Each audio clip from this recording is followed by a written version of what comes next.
شادی سے انکار پر لڑکیوں پر تیزاب پھینکنے کے واقعات تو آپ نے سنے ہوں گے، لیکن پشاور سے خبر سامنے آئی ہے کہ ایک لڑکی سے شادی سے انکار پر لڑکے پر تیزاب پھینک دیا گیا اور اس سے گولی بھی مار دی گئی۔ یہ خبر اتنی سمپل نہیں۔ جس لڑکی پر تیزاب پھینکنے اور گولی چلانے کا الزام ہے وہ خود بھی اسی واقعے میں جھلس چکی ہے۔ آخر پشاور کے علاقے چمکنی میں اس رات ہوا کیا تھا؟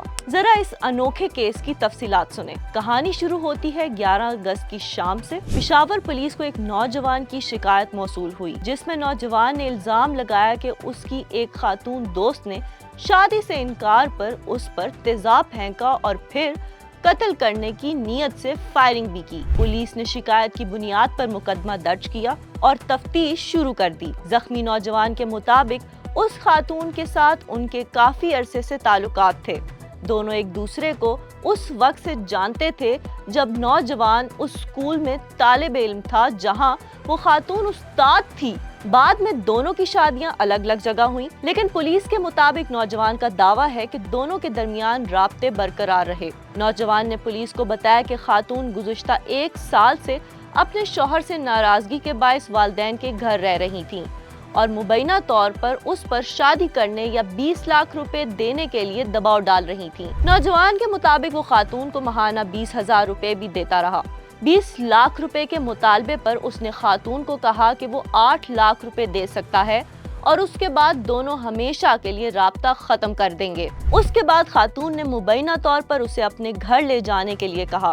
نوجوان کے مطابق گھر پہنچنے پر خاتون نے اس پر تیزاب پھینکا، جس سے اس کے جسم کے مختلف حصے جھلس گئے اور پھر فائرنگ کی۔ ایک گولی اس کے بائیں جانب سینے میں لگی اور وہ زمین پر گر گیا۔ اسے فوری طور پر اسپتال منتقل کیا گیا، جہاں اس کا بیان ریکارڈ کرنے کے بعد مقدمہ درج کیا گیا۔ لیکن تفتیش آگے بڑھی تو پولیس کو ایک ایسی حقیقت معلوم ہوئی جس نے پوری کہانی بدل دی۔ جس خاتون پر حملے کا الزام تھا وہ خود بھی تیزاب سے جھلس چکی تھیں۔ وہ حیات آباد میڈیکل کمپلیکس کے برن یونٹ میں زیر علاج تھیں۔ ان کی گردن اور ہاتھ متاثر ہوئے، تاہم ہسپتال کے ذرائع کے مطابق ان کی حالت خطرے سے باہر تھی۔ پولیس نے انہیں ہسپتال ہی سے حراست میں لے لیا۔ خاتون نے پولیس کے سامنے نوجوان پر تیزاب پھینکنے، فائرنگ کرنے اور بلیک میلنگ کے الزامات مسترد کرتے ہوئے کہا کہ واقعے کے روز نوجوان انہیں خود اپنے گھر لے کر گیا تھا۔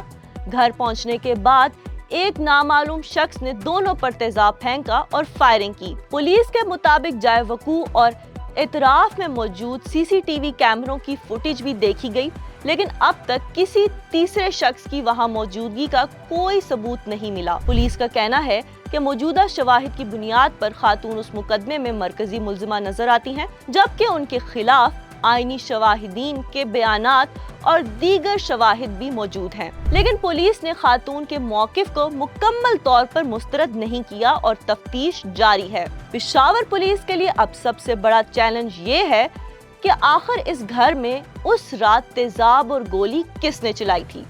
ایسی مزید اپڈیٹس کے لیے فالو کریں لفظ میڈیا آفیشل۔